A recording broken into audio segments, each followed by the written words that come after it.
चलिए बुलेटिन की शुरुआत करेंगे इस वक्त की बड़ी खबर के साथ। ऊर्जा मंत्री हीरा लाल नागर की बड़ी प्रशासनिक सर्जरी। देर रात तक चली मशक्कत के बाद जयपुर डिस्कॉम में जंबो तबादला किया गया है। जयपुर समेत सभी जिलों में 250 से ज्यादा अभियंताओं के तबादले किए गए।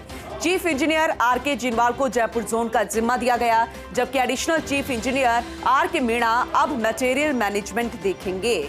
और अगर इस सूची को देखा जाए तो इस सूची में जयपुर शहर के दोनों अधीक्षण अभियंताओं को हटा दिया गया है।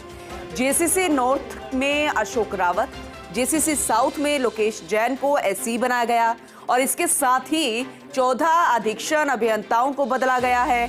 7 एक्सीएन को एससी का चार्ज, 32 एक्सीएन को बदला गया, 19 एएन को दिया गया एक्सीएन का चार्ज, 108 एएन को बदला, 10 जेएन को दिया गया एएन का चार्ज। और इस सूची को देख लें तो इस सूची में कुल 77 कनिष्ठ अभियंताओं को इधर से उधर किया गया है।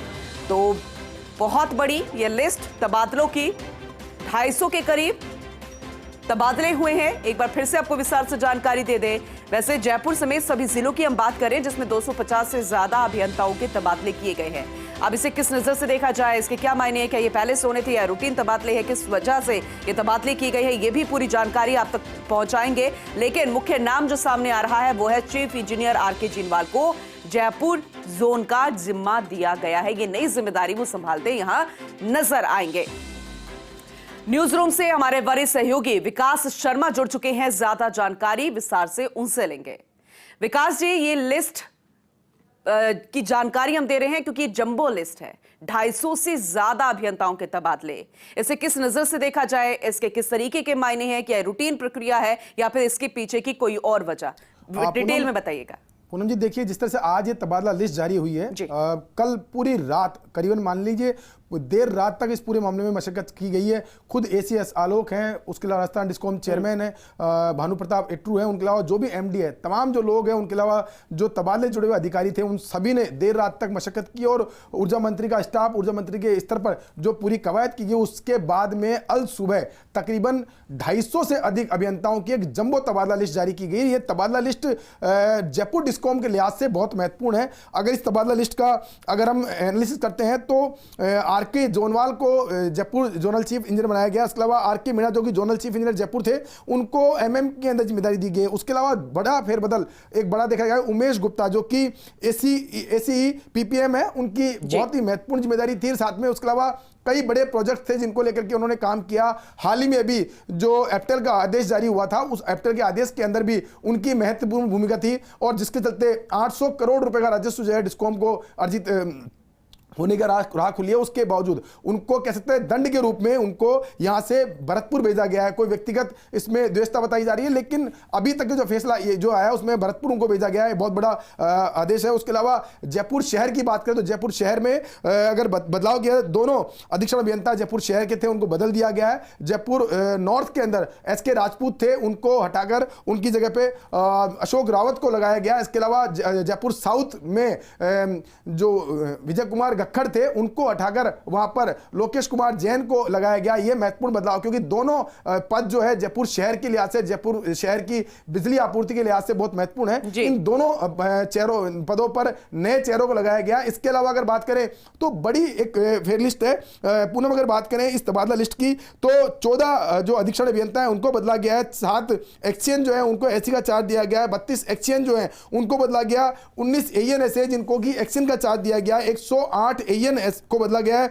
10 जेएन ऐसे जिनको एएन का चार्ज दिया गया और 77 कनिष्ठ अभियंताओं को तबादले में बदला गया है। ये जो पूरी तबादला लिस्ट है, इस पूरी तबादला लिस्ट के बाद में सबसे बड़ी चुनौती जो डिस्कॉम प्रशासन के सामने है वो ये है कि अब राजस्व वसूली कैसे होगी, क्योंकि इतने बड़े स्तर पर ओएंडम में तबादले किए गए हैं। उसके बाद में अब क्योंकि फरवरी और मार्च ये 2 महीने बचे हैं, फरवरी का महीना भी एंड पे आ गया है, तो अब मार्च का महीना बचा है। इस पूरे मार्च के महीने में तय लक्ष्य तो पूरे करने हैं। क्योंकि मेरा सवाल भी आपसे यही था, क्योंकि आपने कहा कि राजस्व वसूली ये महत्वपूर्ण है और नई जिम्मेदारी भी है, नए नाम भी है, किसी को फिर से तबादला करके एक अहम बड़ी जिम्मेदारी दे दी गई, तो किसी का डेपुटेशन भी हुआ होगा। अगर इसका हम पोस्टमार्टम ही कर लेते हैं इस पूरी सूची का, तो वक्त बेहद कम है। नई जिम्मेदारी और एक नई टास्क, क्या ये पॉसिबल हो पाएगा, संभव है? पूनम देखिए, बहुत बड़ी चुनौती, बहुत बड़ी दिक्कत जो है उसमें आगे आ सकती है अगर जल्द से जल्द इस पूरी बात में प्रक्रिया में प्रशासनिक दखल नहीं दिया गया, क्योंकि अगले 10 दिन, फरवरी के अगले 10 दिन जो है ज्वाइनिंग के अंदर और रिलीविंग के अंदर निकल जाएंगे। और जो अभियंता, क्योंकि देखिए सहायक अभियंता अपने एरिया में पहुंचता है, नई जगह पहुंचता है, उसको वहां के एरिया को समझने में, वहां के उपभोक्ताओं को समझने में, वहां के बकायादारों को समझने में, वहां का डिटेल लेने में थोड़ा समय लगता है। हर व्यक्ति जो नई जगह पहुंचता है तो वहां की पूरी व्यवस्था को देखता है, उसके बाद में जाकर के अगला निर्णय ले पाता है। तो अगले 10 से 12-15 दिन हम मानते हैं कि वो समय निकलेगा। तो उसके बाद में जो पीडीसी कंज्यूमर है, जिनसे पैसा वसूला किया जाना है, वो बहुत बड़ी वसूली जो चिंता वाली बात है। उसके अलावा जो बकायादार है, चाहे वो पीएचडी के सरकारी बकायादार हो, चाहे वो और बकायादार हो, उन सबसे रेवेन्यू वसूली जो एक बहुत बड़ी टास्क है। और आज की जो तबादला लिस्ट थी, इससे पहले हम मान के चल रहे थे कि ये तबादला लिस्ट बहुत छोटी आएगी, ओएनडीएम की तबादला लिस्ट में नाम नहीं आएंगे, लेकिन बड़े स्तर पर सहायक अभियंताओं के तबादले किए गए, बड़े स्तर पर एक्सीएंस के तबादले किए गए। मैं कह सकता हूं कि पिछले 1-1.5 साल के अंदर इतनी बड़ी जंबो तबादला लिस्ट पहली बार आई है, जिसमें कि जयपुर डिस्को में एक साथ करीब 300 के आसपास, 250 से 350 के आसपास अभियंता जो है उनको इधर से उधर किया गया। इस पूरे फेरबदल के अंदर न सिर्फ जयपुर शहर, बल्कि जयपुर शहर के अलावा जो 12 जिले हैं, जो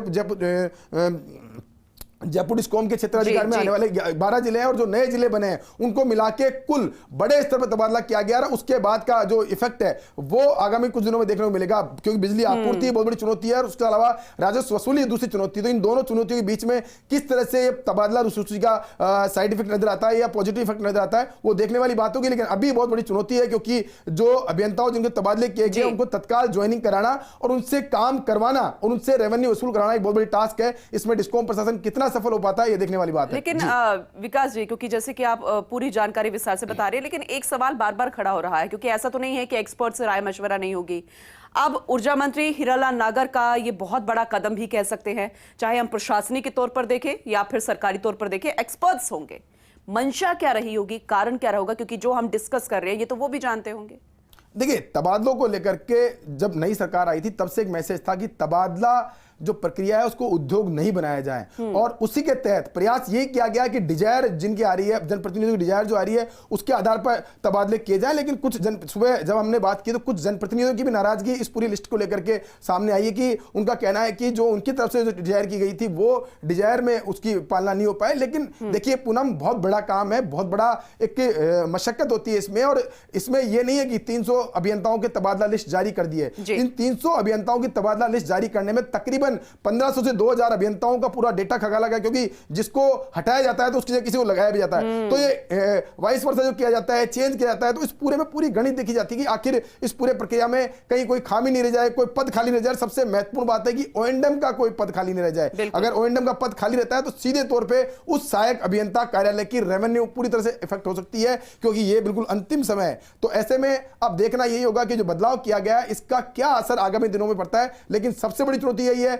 कि जो तबादले हुए हैं उसकी तत्काल प्रभाव से पालना हो, और पालना के साथ ही अभियंता तत्काल प्रभाव से जो फील्ड में लगे हैं, जिनको नई जिम्मेदारी दी गई, वो उसी अंदाज में काम करे। और जो आला अधिकारी बैठे, मैं आपको इसमें एक और अपडेट कर दूं कि ऊर्जा महकमे में ऊपर से नीचे तक पूरा बदलाव किया गया। बात करें ऊर्जा महकमे के ऊपर की तो एसीएस स्तर पर अभी हाल ही में आलोक जो है सीनियर आईएएस है, उन्होंने ज्वाइन किया। उसके अलावा भानु प्रकाश एट्रू है, सीएमडी का पद है जयपुर डिस्को में उनके पास, वो भी नए अभी उन्होंने ज्वाइन किया है। तो पूरा सिस्टम इस वक्त नया है। तो ऐसे में उस पूरे सिस्टम को बूस्टअप करना, उसको रेवेन्यू के लिए टारगेट करना कि रेवेन्यू की टारगेटर उनको बिल्कुल आपने सही कहा, और बदलाव होने चाहिए। लेकिन बदलाव जब इतने बड़े होते हैं, वक्त बेहद कम होता है, तो चिंता तो होनी जरूरी है। उम्मीद करेंगे कि सकारात्मक असर होता नजर आए, क्योंकि जनता भी यही चाहेगी, उपभोक्ता भी यही चाहेगा, और चाहे प्रशासनिक अमले का एक बंदा हो, कर्मचारी हो, या फिर राज्य सरकार का हो, वो भी यही चाहेगा। जैसे कि आपने कहा था कि कुछ जनप्रतिनिधि जो है वो भी नाराज चल रहे हैं। अब ये नाराजगी सकारात्मक असर के बाद ही दूर हो पाएगी। बहुत शुक्रिया विकास जी, विस्तार से डिटेल में ये जानकारी देने के लिए।